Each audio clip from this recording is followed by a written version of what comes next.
خلافت کے سنہرے دور میں جہاں خلفاء نے اسلامی سلطنت کو وسعت دی، وہیں مسلمان جرنیل اسلامی فتوحات میں ریڑھ کی ہڈی کی حیثیت رکھتے تھے۔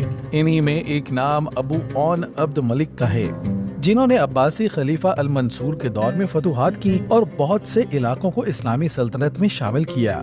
ابو عون کی عسکری اور انتظامی مہارت نے اسے المنصور کی انتظامیہ کے لیے ایک قیمتی اثاثہ بنا دیا۔ اس کی شراکت نے عباسی طاقت کو مستحکم کرنے اور سلطنت کی سرحدوں کو بڑھانے میں مدد کی۔ ابو عون عبد الملک نے کلیدی مہمات میں مسلم سپاہ کی قیادت کی اور تروستان، جو شمالی ایران میں کردوں کا علاقہ تھا، اس کو فتح کر کے عباسی سلطنت میں شامل کیا، جو عباسیوں کے لیے اہم شہر بن گیا۔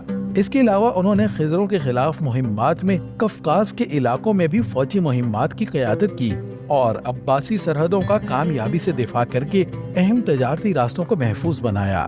ابو عون عبد الملک نے فتوحات کے ساتھ ساتھ فوجی اصلاحات پر بھی زور دیا اور وقت کی ضرورت کے مطابق فوج کو دوبارہ منظم کیا۔ انہوں نے اپنی فوج کے نظم و ضبط اور کارکردگی کو بہتر بنایا، نئی بھرتیوں اور فوجی جوانوں کی تربیت کی پالیسیوں کو لاگو کیا۔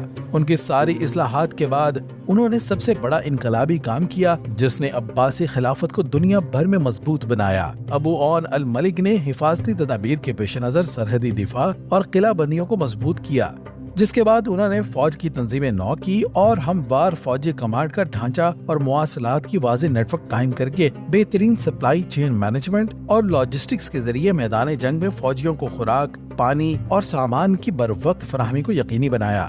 ابو عون عبد الملک نے جنگ سے قبل دشمن کی نقل و حرکت اور منصوبوں کی معلومات اکٹھی کرنے کے لیے مخبروں کا نیٹ ورک قائم کیا۔ اس کے علاوہ انہوں نے جنگ کی حکمت عملی کو بدلا اور باغی افواج کے خلاف گوریلا جنگ کی حکمت عملی استعمال کرنے کے ساتھ مقامی رہنماؤں کے ساتھ اتحاد کو محفوظ بنانے کے لیے سفارت کاری کا بھی استعمال کیا، جس کے بعد انہوں نے دشمن فوج کے کلیدی قلعوں پر قبضہ کیا۔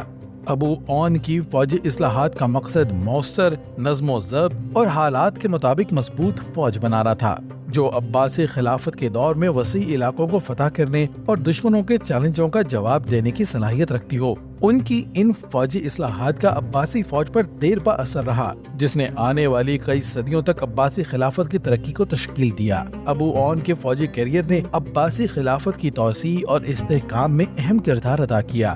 اس کی مہمات نے اہم تجارتی علاقوں کو محفوظ بنایا اور بغاوتوں کو دبا کر سلطنت کی سرحدوں کو محفوظ کیا۔ اس کی اصلاحات اور حکمت عملیوں نے عباسی خلافت کے تاریخی دھارے کو تشکیل دیا۔